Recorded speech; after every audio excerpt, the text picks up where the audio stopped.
Good morning friends, how are you. आप लोग अच्छे होंगे। हम लोग पढ़ रहे थे फ्रांसीसी क्रांति में हम आपको पीछे वाला वीडियो में बता चुके थे कि कैसे शुरू हुआ, क्यों शुरू हुआ, फ्रांस से ही क्रांति क्यों शुरू हुआ। इस सारे जितना भी आपका क्वेरी था वो सब हम प्रीवियस वीडियो में बता चुके हैं, पिछले वीडियो में पढ़ा चुके हैं। आज से हम जो वीडियो स्टार्ट कर रहे हैं वो हम फ्रांस के देखिए एनसीईआरटी में आपको ये बताया हुआ नहीं है कि फ्रांसीसी क्रांति कितने चरणों में चला, लेकिन हम आपके सहूलियत के हिसाब से हमने आपको ये बताया कि फ्रांसीसी क्रांति कितने चरणों में चला, कैसे कैसे चला और आगे कैसे कैसे चलेगा। ये हम आपको जैसे भी से रास्ता बनाते गए और आप लोग पीछे से चलिए, उसके बाद आप एनसीईआरटी बुक पढ़िएगा तो आपको पढ़ने का अंदाज ही दूसरा होगा, आपको नींद नहीं आएगा। आप शुरू में हम बोले थे कि एनसीईआरटी उठा के आप पढ़िएगा, आपको 1 से 2 पेज पढ़िएगा, आपको नींद आ जाएगा। पूरा फ्रांसीसी क्रांति एनसीईआरटी 24 पेज में दिया हुआ है। अब आपको 2400 पेज इंटरेस्टिंग लगेगा, वो हम आपको रास्ता बना दिए हैं। तो अभी 2 लेक्चर और होगा, उसके बाद फ्रांसीसी क्रांति ख़त्म हो जाएगा। फ्रांसीसी क्रांति सबसे बड़ा चैप्टर है और सबसे पेचीदा चैप्टर है, और इसको हम ऐसा ऐसा तरीके में आपको पढ़ाए हैं कि आपको बेहतर और बेहतरीन ढंग से समझ में आएगा। तो हम पिछला वीडियो में जो पढ़ाए थे एक बार रिकैप कर देते हैं। हम देखे थे कि फ्रांस के समाज 3 वर्ग में बटा था, पादरी, मध्यम और निम्न वर्ग। हम पढ़ा चुके थे कौन कौन वर्ग का क्या क्या स्थिति था। उसके बाद देखिए अभी तक फ्रांस में बुर्बो वंश का शासन चल रहा है। उसके बाद सबसे पहले लुई 14वां आया। उसके समय फ्रांस अच्छा था, वो क्या बोला, मैं ही राज हूँ, मेरा शब्द ही कानून है। उसके समय फ्रांस अच्छा चल रहा था। उसके बाद लुई 15वां आता है, सप्तवर्षीय युद्ध होता है, वहाँ से फ्रांस पे कर्जा लदना चालू हो जाता है। उसके बाद लुई 16वां के समय 10 अरब लिवरे का कर्ज हो गया, और उस कर्ज को कैसे फ्रांस चुकाएगा, इसके लिए स्टेट असेंबली का बैठक होता है। वहाँ पर राजा ने बताया कि हमको कर्ज हो गया है, हम कैसे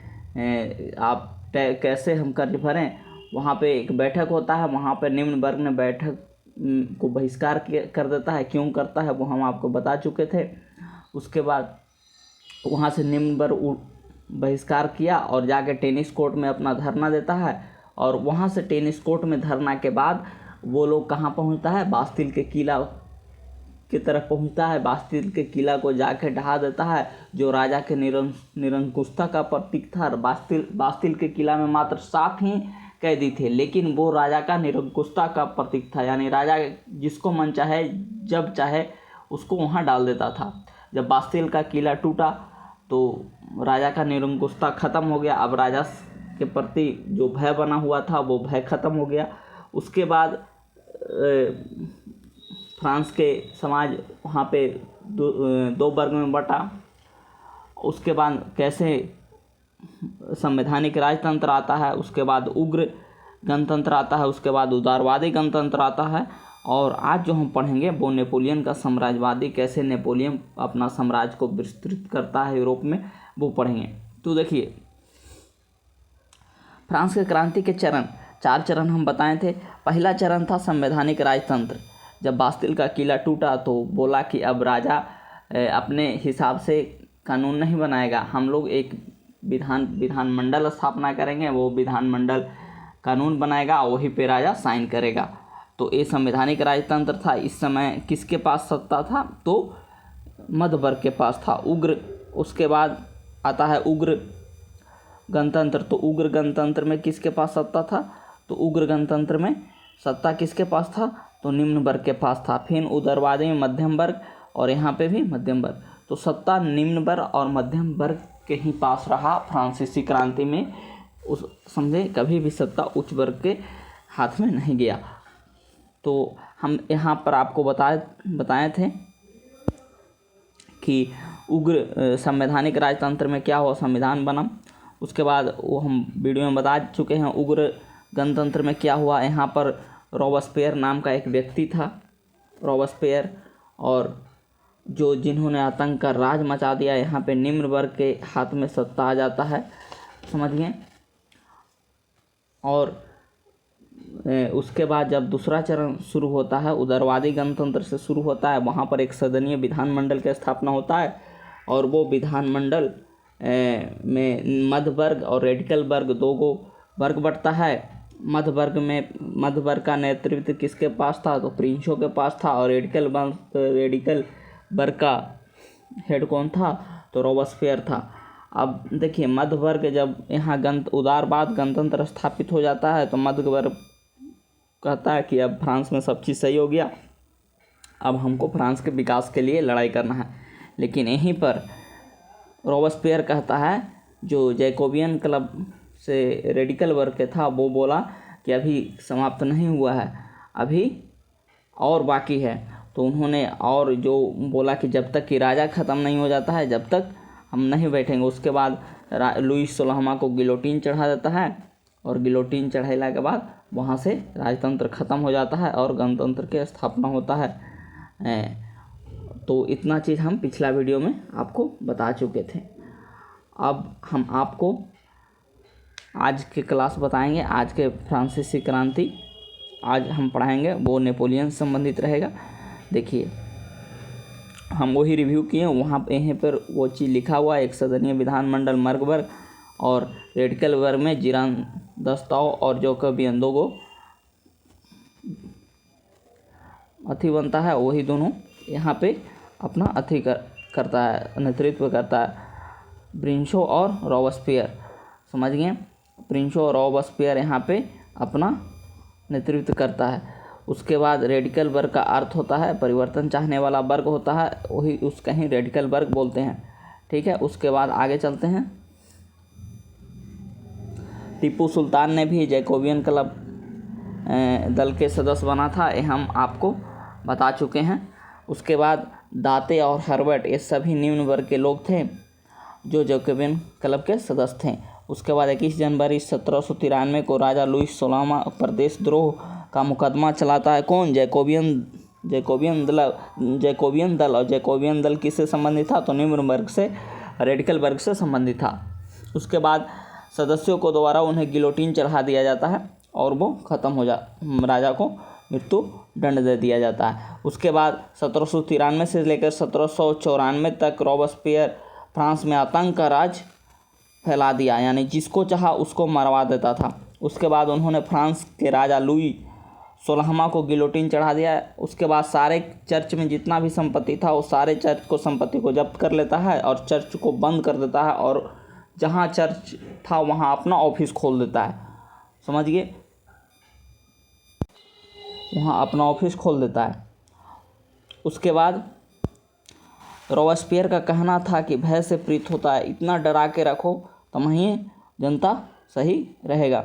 उसके बाद रॉबस्पियर पूरे फ्रांस में धर्मनिरपेक्ष राष्ट्र घोषित करता है, कहता है किसी भी धर्म को कोई त्यौहार रहे, कोई को छुट्टी नहीं मिलेगा। यानी धर्मनिरपेक्ष कहने का मतलब कि धर्म के चीज़ में कोई को छुट्टी नहीं मिलेगा। जैसे भारत धर्मनिरपेक्ष है कि पंथ निरपेक्ष है, तो भारत एक पंथ निरपेक्ष है, धर्मनिरपेक्ष नहीं है। धर्मनिरपेक्ष इसलिए नहीं है कि अगर चलो आज ईसाई का पर्व है तो जाइए, आज ईसाई का छुट्टी है, कल मुस्लिम का है तो मुस्लिम का छुट्टी है।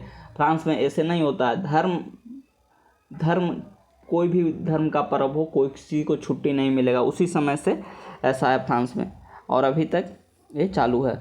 उसके बाद देखिए, यहाँ पर धर्मनिरपेक्ष का मतलब है किसी खास धर्मों को बढ़ावा देना से नहीं है, और न ही धर्मों को एक समान समझने का है। रॉबस्पियर जिरांदस्तों के दल के प्रमुख नेता प्रिंसो को भी हत्या कर देता है। बोलता है रॉबस्पियर था जो जिरांदस्तों दल में दो गो था, प्रिंसो और रॉबस्पियर। तो अब रॉबस्पियर का आतंक बढ़ चुका था और प्रिंसो उसमें अपना दखल दे रहा था, तो प्रिंसो को भी मरवा देता है। उसके बाद आगे चलकर कुछ समय बाद अपने सहयोगी दाते और हॉर्बर्ट को, जो उनका सहयोगी था, उसको भी मरवा देता है। क्यों मरवाया? क्योंकि जो काम कर रहा था उसमें बोलता था कि ये ठीक नहीं है, ऐसे होना चाहिए, इसीलिए सोचा कि चलो ये दोनों को मरवा देते हैं। उसके बाद इस प्रकार वह अपने सभी विरोधियों को मरवाता चला गया और पूरे फ्रांस में आतंक का राज मचा दिया। रॉबस्पियर के द्वारा ड्रेस पहनने का पर एक नियम बनाया गया। हाँ देखिए, रॉबस्पियर कुछ अच्छा काम भी किया फ्रांस के लिए कुछ अच्छा काम किया, क्योंकि निम्न वर्ग से को नेतृत्व कर रहा था। उसने एक कुलात नाम का एक ड्रेस और एक ब्रीचेज नाम का एक ड्रेस था, उसको पे बोला कि यह घुटनों तक पहना जाता था। जो ब्रीचेज होता था जो इसे कुलीन लोग पहनते थे, और कुलात था जो धारीदार पैजामा था और पतलून जैसा था, धारीदार था, इसे गरीब लोग पहनते थे। साथ में लाल टोपी भी गरीब लोग को पहनने का अधिकार दे दिया गया। इस चीज़ को ख़त्म कर दिया और इस चीज़ को लागू किया। उसके बाद रॉबस्पियर सभी को ब्रीचेज की जगह कुलात पहनने को कहा गया। कहा कि अब कोई भी आदमी है जो ब्रीचेज नहीं पहनेगा, सब क्लॉथ पहनेगा, चाहे वो पादरी हो चाहे कोई हो। चलिए, उसके बाद अधिकांश कुलीन रॉबस्पियर के डर से ब्रीचेज की जगह क्लॉथ पहनने लगे। जितना भी कुलीन था वो सब पहनने लगा। उसके बाद पहले किसी पुरुष को मानस्यूर या महाशय कहा जाता था और महिला को मदाम महोदया कहा जाता था, लेकिन वो सब को हटा के नागरिक और नागरिका सब जोड़ा, पुरुष के लिए नागरिक और स्त्री के लिए नागरिका। उसके बाद मॉन्टेस्क्यू के बदले सितोएन बोलने को कहा गया, यानी मॉन्स्च्यूर जो महाशय होता था उसको नागरिक में बदला और मदाम महोदया उसको नागरिका में बदला। उसके बाद रॉबस्पियर के आतंक के राज को देखकर एक फ्रांसीसी पत्रकार था, कौन था, डेमा लिंस रॉबस्पियर पर कुछ टिप्पणी करता है और अपने पत्रिका के माध्यम से वो बताया कि क्रांति अभी शिशु अवस्था में है, इसे अनुशासन का पालन करने की आवश्यकता है ताकि वो योग बन सके। जब जैसे ही ऐसा बात बोला तो रॉबस्पियर कहा कि डेसमोलिन्स कहाँ है, डेसमोलिन्स को ज़रा बुलाओ, ज़रा कुछ अनाप शनाप बक रहा है, और डेसमोलिन्स को बुलाया और उस पर गिलोटिन चढ़ा देता है। तो इतना आतंक हो गया था फ्रांस में कि मत कहिए।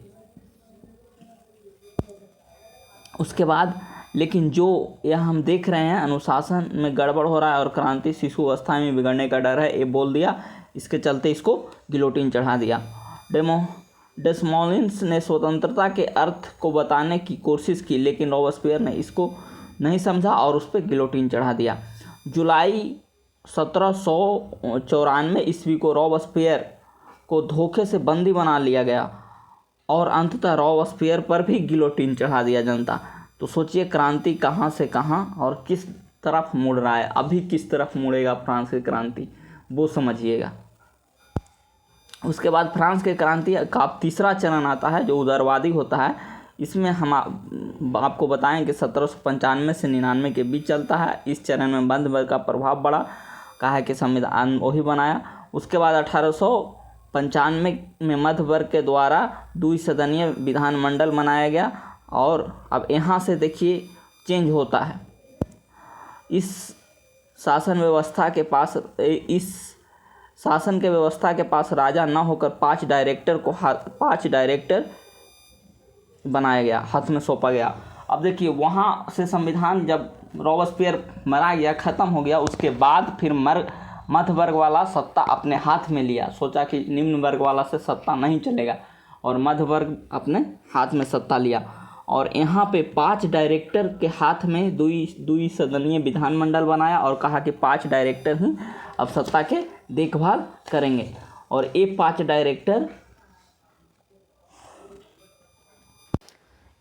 डायरेक्टर मिलके डिसाइड करेंगे कि फ्रांस का शासन कैसे चलेगा। अब देखिए यहीं पे कहानी यू टर्न लेता है। देखिएगा NCERT में देले है डेमोस्ट्रेटिक शासन, यहीं से शुरू होता है फ्रांस में डिक्टेटरिक शासन। अब देखिए यहाँ पे कहानी यू टर्न अब कैसे ले रहा है जिसको आप समझिएगा।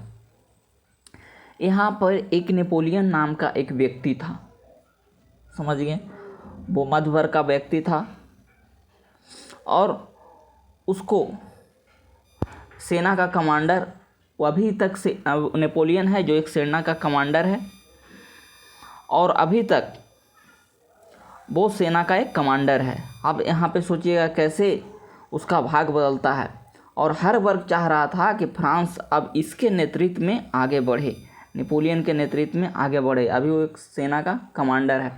उसी समय भूमध्य सागर जो मिस्र के पास है, भूमध्य सागर में इंग्लैंड का कब्जा था। यहाँ से कहानी सोच अलग दिशा में मोड़ रहा है, यहाँ से भटकेगा नहीं।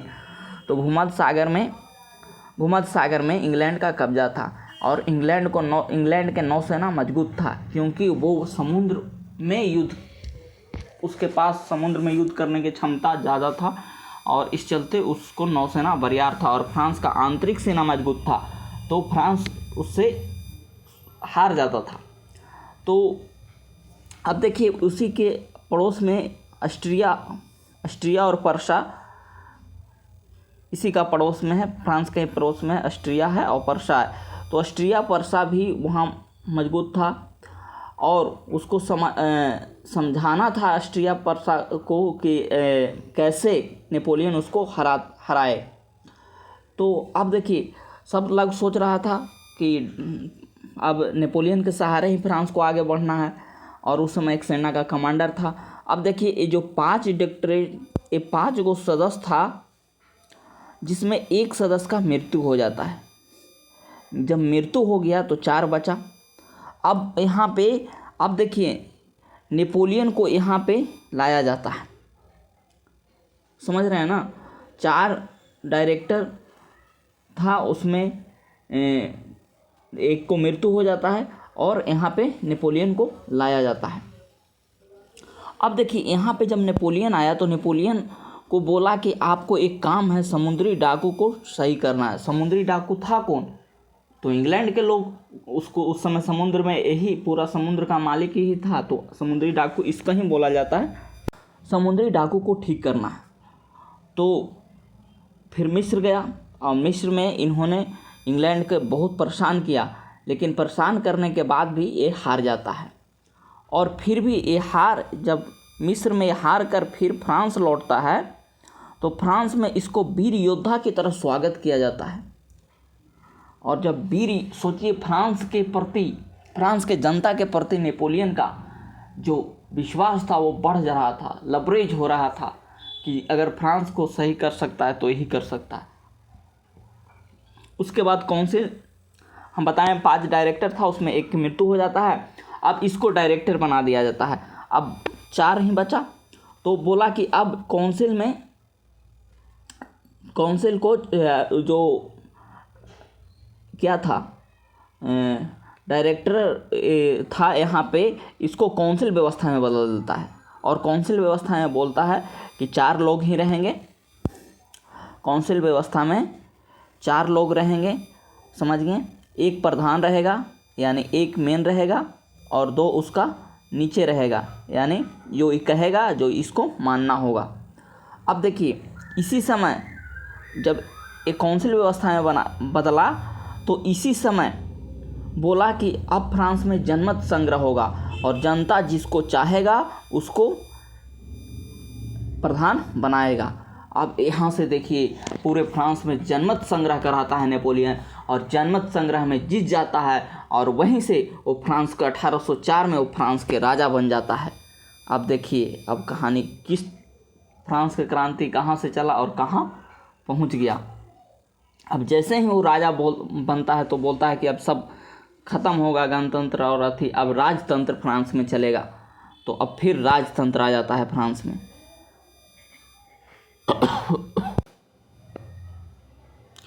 अब देखिए वही हम यहाँ पे नोट्स में वही फॉर्म में लिखे हैं। लुटेरे को कहा गया, नेपोलियन ने समुद्री लुटेरे को हराया। इसके बाद पूरे फ्रांस में उसका विख्यात बढ़ता चला गया और इस प्रकार नेपोलियन बोनापार्ट फ्रांस के 5 डायरेक्टरों में एक प्रमुख डायरेक्टर बना। उसके बाद नेपोलियन बोनापार्ट ने 4 व्यवस्था काउंसिल में बदल दिया, एक प्रधान काउंसिल रखा और 3 अन्य काउंसिल उसके सहयोग कर सकता था। उसके बाद 1799 आते आते तक फ्रांस में नेपोलियन बोनापार्ट पूरे फ्रांस में अपना वर्चस्व बढ़ा लिया तथा पूरे फ्रांस में जनमत संग्रह कराकर अब फ्रांस का हेड बन जाता है। फ्रांस की जनता नेपोलियन को ही फ्रांस का हेड चुना और सन 1804 में स्वयं को राजा घोषित करता है और फ्रांस में फिर राजतंत्र आ जाता है। तो ये कैसे हुआ हम आपको बता दिए और नोट्स में भी वही जैसे हम आपको स्टोरी को फॉर्म में बताएं वैसा ही नोट्स में है। अब देखिए अब जब ये राजा बन जाता है तो इसने इतना सुधार किया कि फ्रांस के जनता ही नहीं, पूरे यूरोप में, पूरा यूरोप नेपोलियन को ललचाई भरी निगाहों से देखने लगा कि अरे ये तो राजा रहते हुए इतना सुधार कर दिया। और उस समय जो समय नेपोलियन राजा बना तो पूरे 40 यूरोप के कंट्री को अपने कब्जा में कर लिया था और पूरा यूरोप में इसका प्रभाव बढ़ा है। अधिकांश लोग सोचने लगे कि यदि हमारे यहाँ का राजा ये बन जाएगा तो, और हमारे ये बोला कि यहाँ कोई नहीं ऊंच नीच रहेगा, सब समान रहेगा। और इन्होंने टैक्स को भी ख़त्म किया, सड़क और रेल बिछाया, ढेर सारा काम किया, महिलाओं का स्थिति सुधारा। लेकिन बोला कि महिला पुरुष के अधीन ही रहेगा, लेकिन महिलाओं को ढेर सारा अधिकार दिया वोटिंग राइट को छोड़कर।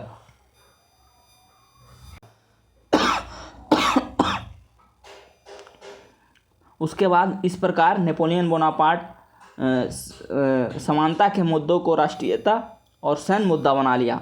बोला कि सब समान रहेगा, कोई यहाँ ऊंच नीच नहीं रहेगा, और ये मुद्दा राष्ट्रीयता हो गया। और अब देखिए उसके बाद नेपोलियन ने नेपोलियन कोड लागू किया, जो 40 कानूनों का संग्रह था, उसको नेपोलियन कोड बोलते हैं, यानी कानून संहिता बोलते हैं। तो आप देखिए ये 40, अब यहाँ पे क्या होता है, नेपोलियन कोड बनाया, इसको एक विशेषाधिकार दिया गया। वो क्या है वो पहले हम बता देते हैं, उसके बाद फिर अगला स्टोरी पे चल देंगे। किसी देश को किसी को विशेषाधिकार नहीं दिया गया, सामंतों को भी शक्ति पावर नहीं दिया गया, कोई को पावर नहीं दिया गया। बुजुर्गा वर्ग यानी मध्य वर्ग के हित में ही कानून बनेगा। महिला और पुरुष के अधीन रखने को कहा गया। हम बताते हैं, श्रमिकों को एक तरह का शक्ति पावर नहीं दिया गया, कोई किसी को पावर नहीं रहेगा। उसके बाद नेपोलियन बोनापार्ट का महाद्वीपीय व्यवस्था देखते हैं। नेपोलियन बोनापार्ट ने इंग्लैंड पर वर्चस्व बनाने के लिए अपने सभी जीते हुए देशों से कहा कि इंग्लैंड से कोई व्यापार समझौता नहीं करेगा, न तो उस पर हम सीधा आक्रमण कर देंगे। तो अब यहाँ से सोचिए नेपोलियन का कैसे चेंज होता है समय, वो देखिए। इसी को बोलते हैं समय बलवान होता है। अब नेपोलियन का समय कैसे बिगड़ता है, अब देखिए। यहाँ पे एक इतिहासकार ने कहा, स्पेन के फोड़ा ने नेपोलियन को बर्बाद कर दिया। स्पेन का फोड़ा मतलब समझ रहे हैं ना, फुंसी, उससे कैंसर हो गया नेपोलियन को और ख़त्म हो गया। तो सोचिए कहाँ से। अब इसको हम अगला फॉर्मेट बनाएंगे और आपको समझा रहे हैं। तो देखिए यहाँ पे बात ये हुआ, देखिए एक कहावत सुने होंगे, बंदर के घाव पुरसिसिया। वहाँ पे एक बंदर का अगर कोई घाव हो जाता है तो ढेर सारा बंदर उसको देखने आता है, उसको चाटता है, और चाटते चाटते इतना बड़ा घाव कर देता है कि बंदर मर जाता है। वही कहानी नेपोलियन के साथ होता है, समझ गए। उसके बाद यहाँ पे हम आपको कुछ मैप से समझा रहे हैं। नेपोलियन बोनापार्ट का कहना था कि मैं इंग्लैंड को पहले आर्थिक पंगु कमज़ोर करना चाहता हूँ, पहले उसको आर्थिक रूप से कमज़ोर करना चाहता हूँ। वही नेपोलियन था, बोला कि असंभव शब्द मूर्खों का शब्दकोश है। इन्होंने अपने जीवन में किसी चीज़ को असंभव नहीं समझा, सबको समझा कि ये चीज़ हो सकता है। और इन्होंने सबसे पहले बनियों का देश बोला इंग्लैंड को। तो ये सब कुछ कथन है नेपोलियन का, जो हमेशा पूछ लेता है एग्जामिनेशन में। उसके बाद देखिए यहाँ पे हम आपको समझा रहे हैं, ये फ्रांस है और ये इंग्लैंड है, यहाँ पे पुर्तगाल है। अब देखिए क्या हुआ, ये बोल दिया कि जो इस देश को, पूरा यूरोप को जीता था, तो बोला कि कोई नहीं, जो मेरा जीता हुआ देश है वो कोई नहीं इंग्लैंड से व्यापार कर सकता है, समझिए। लेकिन यहाँ पे फ्रांस व्यापार करना शुरू कर दिया। तो फ्रांस पे यहाँ पे गया नेपोलियन, और स्पेन जाता है और स्पेन पे कब्जा कर लेता है, और यहाँ अपने एक छोटा भाई रहता है उसको यहाँ पे राजा बना देता है, और कहता है तुम इधर देखो। इसी दरमियान सोचिए इंग्लैंड बहुत शातिर देश था, और इतना शातिर था कि इंग्लैंड फिर रसिया से जाके समझौता कर लेता है और फिर रसिया के सामान देने लगता है। अब सोचिए उस समय रसिया बहुत कमज़ोर देश था, वो तो जापान से हार चुका था, तो नेपोलियन ने कहा कि पहले रुको, पहले इसको ठठाएंगे, क्योंकि रसिया कमज़ोर था तो सोचा कि पहले रूस को ठठाएंगे। तो यहाँ फिर वो 6 लाख सेना लेकर ये मास्को अभियान पे निकल जाता है। और यहाँ पे जो मास्को रूस के एक राजा थे, उन्होंने बोला सैनिकों को कि नेपोलियन से लड़ना नहीं है, जब वो आए आक्रमण करने तुमको पीछे हट जाना है और गांव को जलाते जलाते पीछे हट जाना है।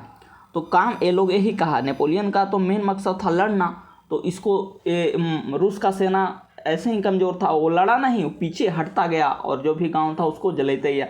और इतना पीछे हट गया कि समझिए कि वो साइबेरियन में फिर चला गया, जहाँ साइबेरियन एक ऐसा जगह था, रूस का साइबेरियन एक ऐसा जगह है, यहाँ देखिए यहाँ पे है। तो यहाँ से 6 लाख सेना लेके साइबेरियन में रसिया सैनिक भाग जाता है और यहाँ पर वही लोग रह सकता है जो यहाँ का नागरिक हो, यहाँ के वातावरण में ढला हुआ हो। तो ये जब यहाँ बढ़ना शुरू कर देता है तो इसका सैनिकों में ही प्लेग फैल जाता है, प्लेग नामक एक बीमारी, और इतना महामारी फैलता है कि सैनिक इसका मरना शुरू हो जाता है। फिर नेपोलियन ने सोचा कि छोड़ो चलो अब भागते हैं, और फिर फ्रांस लौटते लौटते इसके पास मात्र 50,000 ही सैनिक बचा, 5.5 लाख सेना इसका मर गया रास्ता में। अब सोचिए नेपोलियन पूरी तरह से बर्बाद हो जाता है। समय कैसे नेपोलियन को बर्बाद कर दिया ये देखिए। तो आज जिसका सत्ता है कल उसके पास नहीं रहेगा, चाहे वो समय के साथ कितना भी खेड़वाल कर ले, कितना भी देश को बेच दे, लेकिन सत्ता चेंज होता है, समय चेंज होता है। तो देखिए अब यहाँ पे फिर ये फ्रांस आया तो देखा कि स्पेन में जो मेरा भाई था उसको तो खदेड़ दिया इंग्लैंड, और फिर ये कमज़ोर हो चुका था। अब देखिए अब इंग्लैंड एक युद्ध करता है, जैसे कुछ और युद्ध हुआ, छोटा छोटा युद्ध हुआ, लेकिन मेन स्टोरी है इंग्लैंड और नेपोलियन और इंग्लैंड के बीच एक वाटरलू का युद्ध होता है। और वाटरलू के युद्ध में नेपोलियन को हार होता है और वहाँ से इसको फिर कैद करके एल्बा द्वीप पर भेज दिया जाता है और वहीं इसको जहर देके किसी तरह से मार दिया जाता है। तो ये था नेपोलियन का संघर्ष। इसके बाद से आपको 10th का NCERT में शुरू हो जाता है। अब 9th का NCERT यहीं तक था, समझिए। अब हम 10th का NCERT शुरू करेंगे तो फिर वहाँ से नेपोलियन आएगा, देखिएगा। अब जो हम आपको नोट्स है, नोट्स को एक बार समझा देते हैं। देखिए नेपोलियन बोनापार्ट को महाद्वीपीय व्यवस्था के बाद इंग्लैंड द्वारा स्पेन देश के सहारे यूरोप महादेश में व्यापार किया जा रहा था। नेपोलियन को अच्छा नहीं लगा, स्पेन पर आक्रमण कर दिया और बेलन युद्ध में, ये जो युद्ध है बेलन युद्ध में स्पेन ने नेपोलियन बोनापार्ट को हरा दिया। उसके बाद इस साथ ही अपने भाई जोजेफ बोनापार्ट को स्पेन का सम्राट घोषित कर दिया। और हम ये आपको कहानी स्टोरी में बता दें, उसी का नोट्स है, उसी को लिख दिए। इधर इंग्लैंड अपना सामान वस्तु रूस के सहारे यूरोप में बेचना शुरू कर दिया। अब देखिए इंग्लैंड किससे, हम बताएं कि रसिया को बेचना शुरू कर दिया। इस कारण से नेपोलियन बोनापार्ट ने सभी सेना को लेकर रूस अभियान पर, मास्को अभियान पर चल गया और स्पेन के शासक और स्पेन को अपने भाई का शासक घोषित कर दिया। उसके जैसे ही उधर जाता है तो इसका जो भाई था उसको इंग्लैंड यहाँ से खदेड़ देता है स्पेन से। उसके बाद ये मास्को अभियान पर चल जाता है और लाखों सेना देखकर रूस के राजा अलेक्जेंडर प्रथम था, इसको याद रखिएगा, अलेक्जेंडर प्रथम ने अपने सैनिकों को अपने ही गांव को जलाने का आदेश दिया और सभी फसल को बर्बाद करने को लिए कहा गया, ताकि नेपोलियन की सेना भूख से तड़पे और स्वदेश लौटने पर मजबूर हो जाए और भूखे मर जाएं। सोचिए कितना चालाकी से रसिया युद्ध कर रहा था, फसल को भी जला रहा था और गांव को भी जला रहा था और पीछे हट रहा था। अगर गांव को लूटेगा तो वहाँ खाए पिएगा, लेकिन वहाँ भी खाने पीने के लिए नहीं रहेगा, भूखमरी होगा। तो एक लोग पीछे हटते जा रहा था और साइबेरियन तक हटता चला गया। नेपोलियन बोनापार्ट फिर भी अपने बचे हुए सेना के साथ मास्को तक पहुंच तो गया, लेकिन रूस के राजा तब तक मास्को छोड़कर कहाँ भाग गया, साइबेरियन पहुंच गया। और कुछ दिन के बाद नेपोलियन बोनापार्ट सेना भूख से तड़पने लगा और वो धीरे धीरे उसकी महामारी के चपेट में आने लगा, महामारी फैलने लगा। नेपोलियन बोनापार्ट मॉस्को से वापस अपने फ्रांस लौट गया। स्पेन के लोग अपने जनमत संग्रह के द्वारा अपने देश को उसको राजा स्पेन के लोग अपने जनमत संग्रह के द्वारा अपने देश का राजा घोषित करना चाहता था मिलकर, लेकिन सभी ने इसका विरोध किया। नेपोलियन के साथ 1813 में जिंगपिंग का युद्ध होता है और इस युद्ध में नेपोलियन बोनापार्ट हार जाता है तथा इसे फ्रांस के गद्दी से हटाकर इटली के एल्वा द्वीप पर भेज दिया जाता है। समझिए, ये याद रखिएगा, इटली के एल्वा द्वीप पर नेपोलियन बोनापार्ट चालाकी से पुनः फ्रांस पहुंच जाता है और सत्ता का बागडोर पुनः अपने साथ में ले लेता है। लिपजिंग युद्ध 1813 में होता है और इसको कहाँ, इटली के एल्वा द्वीप पर भेज दिया जाता है, लेकिन फिर ये चालाकी से फ्रांस में आ जाता है और फिर फ्रांस को अपने कब्जा में कर लेता है। इस कारण से ऑस्ट्रिया के चांसलर मेटरनिख, रूस इंग्लैंड मिलकर सभी नेपोलियन बोनापार्ट पर आक्रमण किया और 1815 में वाटरलू के युद्ध में इसको बंदी बना दिया जाता है और कहाँ भेज दिया जाता है, सेंट हेलेना द्वीप पर भेज दिया जाता है। समझ गए, बंदी बना के रूप में, और यहीं उसको जहर दे के मार दिया जाता है। तो ये नेपोलियन का कहानी था। सोचिए, एक राजा जो पूरे यूरोप को अपने कब्जा में कर लिया और एक फोड़ा ने उसको बर्बाद कर दिया। इतिहासकार का सोचने का नज़रिया ही अलग होता है, समझे ना। फ्रांस के एक फोड़ा ने नेपोलियन को बर्बाद कर दिया। इसीलिए बोला जाता है समय कब बदलेगा कोई नहीं जानता है। और इतना प्रभाव था कि सोचिए 40 देश इसको उस निगाह से देखता था कि हमारे देश में आए, समानता स्थापित किए और 40 देश को जीत जाता है। अब देखिए, यहाँ पे एक कंट्रोवर्सी है, हम आपको कंट्रोवर्सी भी क्लियर करना चाहते हैं। जैसे हमारे यहाँ समुद्रगुप्त हुए, हमारे यहाँ बहुत प्रतापी राजा समुद्रगुप्त जो दक्षिण भारत पे भी विजय हासिल किए, 21 आर्यावर्त के 21 राजाओं को हराएं, लेकिन उनका सिद्धांत अलग था। वो क्षेत्र जीतते थे और वहाँ छोड़ देते थे। राजा से बोलता था कि आप हार गए ना, तो हाँ स्वीकार कर लिया, उसको पे अधिकार नहीं करते थे। लेकिन नेपोलियन एक ऐसा राजा था कि वो क्षेत्र को जीतता वहाँ से लूटता था। तो दोनों में आकाश ज़मीन का अंतर है। भारत का नेपोलियन कहना और ए नेपोलियन में हमारा समुद्रगुप्त और ए नेपोलियन, दोनों में बहुत आदर्शवादी। हमारे जो समुद्रगुप्त थे एक आदर्शवादी राजा थे, लेकिन नेपोलियन ऐसा नहीं था। पता नहीं, जो पूर्वी इतिहासकार था जो हमारे चंद्रगुप्त को छोटा दिखाने के लिए ये सब प्रपंच रचा। ये सब लोग आप लोग जानते होंगे, आप एक हिस्ट्री का विद्यार्थी हैं तो आप लोग को ये पता होगा। तो सोचिए, नेपोलियन कैसे एक सैनिक से एक कमांडर रहता है, सेना का कमांडर, और वहाँ से फ्रांस को कैसे आगे लेकर आता है। फिर भूमध्य सागर में रसिया से युद्ध होता है, वहाँ भी हार जाता है।